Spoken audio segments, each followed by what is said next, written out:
Hey, it's Chad Hasty, host of the Chad Hasty Show, which airs weekday mornings 8:30 to 11 a.m. Central Time on News Talk 95.1 FM and 790 AM KFYO. I was originally going to title this video, "Is Donald Trump pushing the Democrats further to the left?" But I think the current title suffices. Is Donald Trump killing the Democratic Party?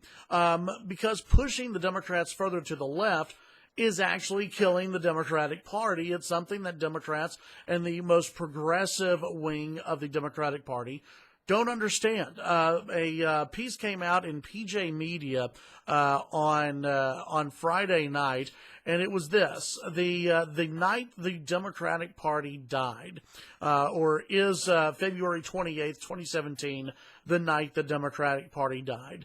And the writer goes through, and if you view some of my previous videos, I talk about how Democrats didn't know exactly what the hell they were doing inside the joint session of Congress.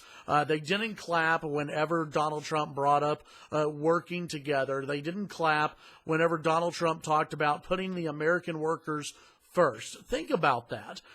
In this nation, where we just had an election where the American people stood up, especially throughout the middle of the country, which Democratic pundits have been saying for now weeks and months, hey, we need to get back into those communities. We need to get back to working class Americans and show them that we care.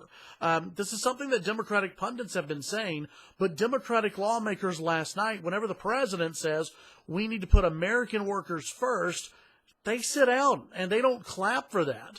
When the president talks about the need for a travel ban, or at least a temporary travel ban, and he says the reason we want to have a temporary travel ban is so that way we can make sure that terrorists don't come into this country and hurt our people. We don't want our people to be killed by terrorists. And Democrats sit down and they don't clap.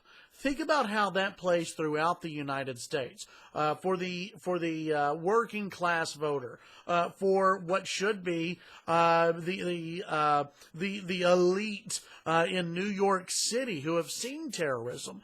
But when Democrats don't clap when it comes to protecting the American public, that to me is wrong, and it sends a horrible message, I think, out to most of this country. The Democratic Party is a party right now that's based in, yes, large cities, but that's sort of dying right now. But the main support for the Democrats is pushed out to the coast.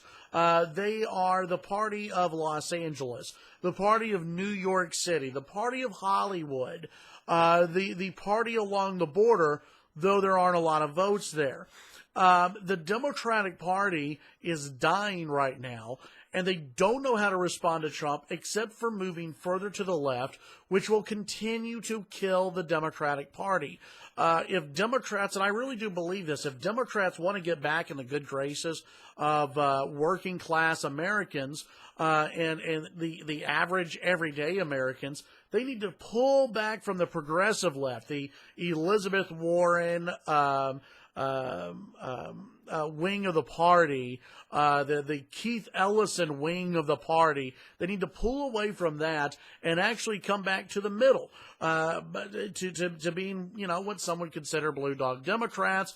They need to become more moderates, but they're not going to do that. The Democratic answer right now is we need to move further and further to the left in response to Donald Trump. No matter what Donald Trump says, we have to go further to the left. I can't think of anything more left than not clapping for wanting to protect the American worker. I can't think of anything more left than not clapping and not applauding the president when the president says we need to protect the American people from terrorism.